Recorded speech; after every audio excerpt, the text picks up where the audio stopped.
Hello everyone. I just wanted to give a quick follow-up lesson to our static electricity demo.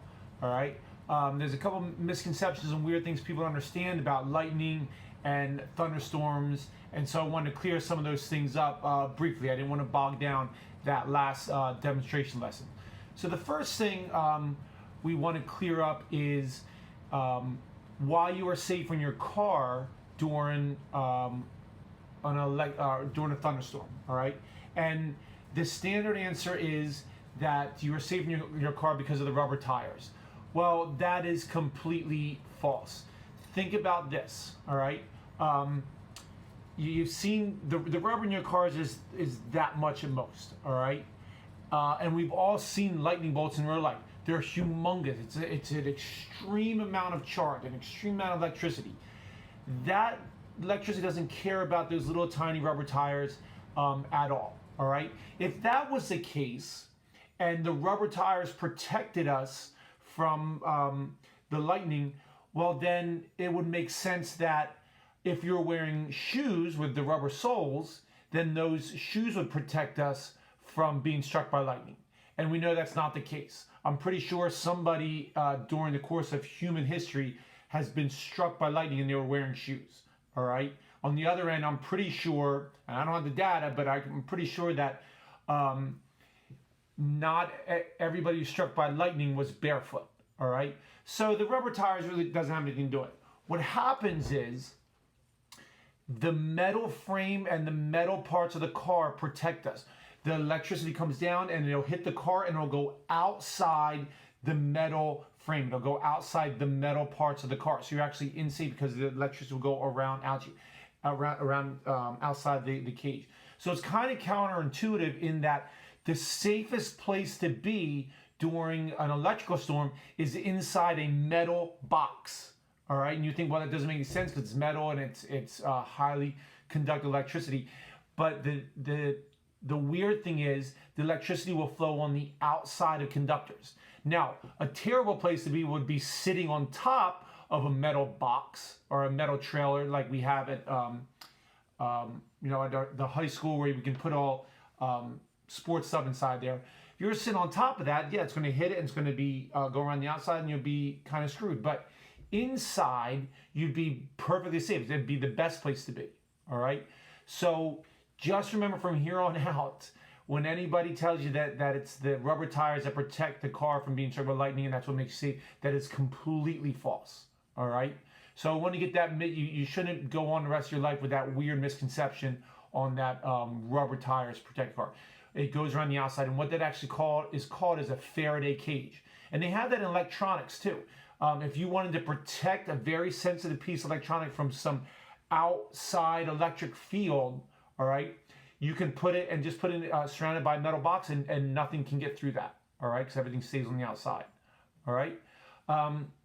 So next thing we're going to look at is lightning rods, and we'll bring back the Van de Graaff generator and demonstrate kind of how a lightning rod works. All right. Okay, so since we're talking about lightning storms again, we'll bring back our Van de Graaff generator to simulate that electrical storm. All right. Now remember, this is the thunder cloud, like the rain cloud, the storm cloud, and all the charges built up on here. And those charges don't want to stay up there. They want to get away from each other. So they're going to find a path in the ground. And what happens is here, they jump through the air to find that path to ground. All right. And that's the same thing that happens during a thunderstorm. All the charges up in the clouds don't want to be there. So the best thing for them to do is to jump through the ground and jump through the air, go into the ground. If you're unfortunate enough to be in that path, or you are the most convenient path, then that's when you get struck by lightning. All right. So I'm going to demonstrate here before we get into the lightning rod. All right, and its purpose. I'm going to kind of demonstrate that just one more time. All right. So when I'm not, you'll see when I'm not around, it just jumps, and you'll hear it jump in the ground. You may not be able to see it today because it's not dark, but you'll be able to hear it. And remember, what you're hearing is the thunder part of it. All right. It burns the air and it makes a pressure. Well, that's sound. Makes a little pressure wave, and that is a sound wave. But that's the equivalent of hearing thunder out here. in real life, all right? Notice it'll be jumping into the ground and going there until I come close, all right? When I come close, I make the most convenient path to ground, and it'll shock me, and that's like lightning hitting me. And that's why you don't want to be out in the middle of a field, because you present the most convenient path to ground. That's why it's really important to find shelter. That's also why you don't want to be near a single tree in the middle of the field, because that single tree is the most convenient path to ground, all right? So I'll kind of demonstrate that one more time before we go into the lightning rod, all right? Okay, so we're going to turn this thing on and let it get build up some charge. All right, and you'll eventually be able to hear it, well, eventually, pretty quickly, you'll be able to hear it start thundering. And what that's doing, it's hard to see now because it's light out, but if you can hear it, all right, those cracks are the thunder, or is lightning jumping in the ground, all right? Now, if I get close, I make the easiest path to ground, and now it goes through me, all right? And I can feel it jump through my whole entire body, and if you get close, notice it's jumping through me, and that's starting to hurt, and it's going to the ground. If I go away from it, now it'll just shock the ground. Again, if I go close, I prevent the most thing, that's me getting struck by lightning. All right? Now, since that starts to hurt, and in real life it'd be deadly, all right, I'm going to show you what a lightning rod can do, all right? Okay, so lightning rods have essentially two purposes. One is to make it a convenient path for lightning to go to ground.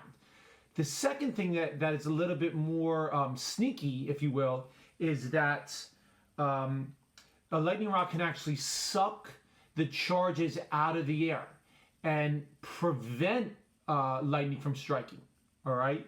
And so I'm going to demonstrate what a lightning rod can do using this thing, all right?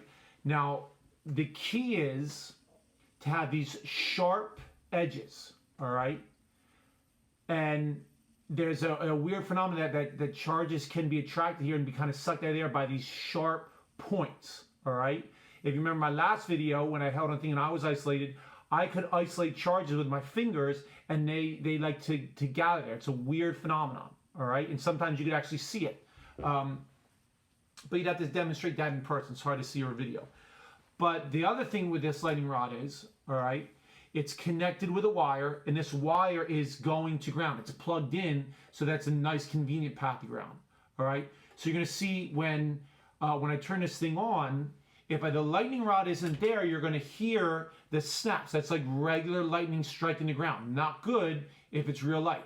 But when I bring the lightning rod closer, you're going to stop hearing the thunder and the sparks here, because it's jumping through the air, convenient there into the ground, and not allowing the charge to build up. And eventually, if I get it close enough, you'll see it's a tiny little charge, all right? Compared to when I used my hand, which was which wasn't a sharp thing, and there was a pretty big, that was me getting struck by lightning. When I bring this near, I would not be able to get struck by lightning, all right? And that's what lightning rods do, all right? You can see these things all over theme parks. If you end up going to Magic Kingdom Disney World, all right, you'll see these are all over the buildings, and that prevents people from getting struck by lightning. That prevents lightning from even striking, all right? So let's see what it looks like in action. Okay, so I'm going to turn this on, let the charges build up quick. All right, we go get our Thunderstorm going. All right, you can already hear the sparks, the thunder. All right, again, notice. Well, I'm tired of getting myself shot. But notice you can hear the thunderstorm. All right, you can hear the thunder. Can't really see the lightning on the video, but it's there. Now I'll bring this near it. All right, notice as soon as I brought this near here, it went away. All right, and what I can hear from where I am, charge is jumping up here. It's a little like a streaming sound. Notice still no lightning, still no lightning. If I get it right up top, you may be able to see just a little bit. All right? And that's the charge going straight into the ground, preventing a big lightning strike from happening. All right, notice I can be all near this thing, and now I'm not getting struck by lightning. If I take this away, take the lightning rod away, the lightning returns. If I bring it near it, no more lightning. All right, take it away, right back to lightning. And that's the beauty of having lightning rods around. All right, it diffuses the electricity out of the air. All right, they jump conveniently without building up. All right. Okay, so that's a nice little demonstration on lightning rods and thunderstorms in general. Cleared up a misconception about rubber tires, which is it's silly if you think about it, but now you know a Faraday cage prevents us from getting electrocuted when or struck by lightning when we're inside the car. All right. Remember, electricity goes on the outside of metal stuff. So if you're inside, you're okay. All right. So yeah, that wraps up that nice little lesson there. Thanks for watching, and see you when I see you.